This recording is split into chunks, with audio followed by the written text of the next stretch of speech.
while I'm in this this mode of deep reflection, I want to go ahead and tell you my understanding of reincarnation. Before Constantine came along, all the early church fathers and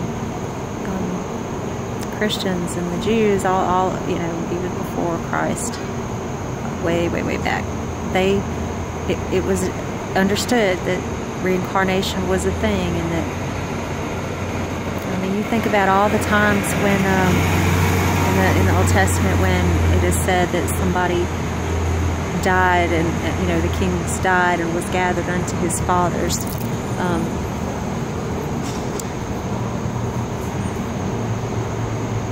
Then you think about where in the New Testament where it said that God is long-suffering, not willing that any should perish, but that all should have everlasting life.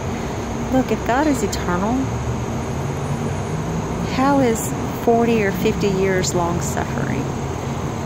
If God is who He says He is, and He is what He says He is, and He means what He says, if He is long-suffering,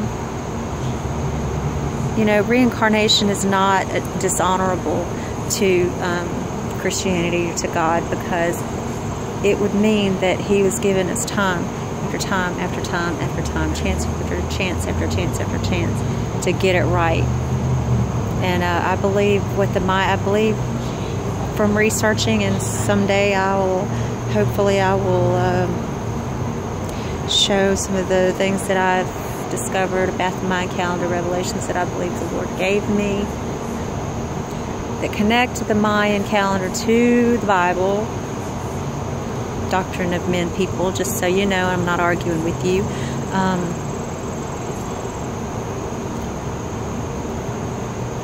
This is the end of the age. It's not the end of the world, it's the end of an age.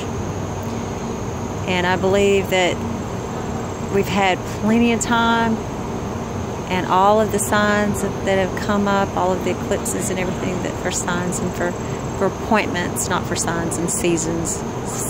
It's appointments and signals is what the words actually mean. But I believe that we have been given time after time after time after time. And don't reincarnate as animals. But we've been given time to give it right, to get it right. If God is truly long-suffering and He is an eternal being, 60 or 70 years is not long-suffering. If that's the only chance that we had to get it right, then God is a liar and He's not a liar. I don't understand the details of it, but I do know that God knows. And it's not something that I would argue with anybody, but I tell you, I sure as heck am not going to criticize somebody because they believe in reincarnation like I know something that they don't.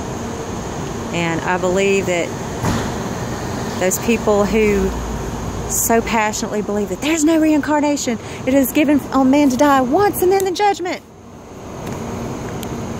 Go back and look at the original language and see if you can figure out what that really means. It's appointed for man once to die and then the judgment. And I assure you there's something way deeper there in the wording. And it doesn't mean what I think we've been taught it means.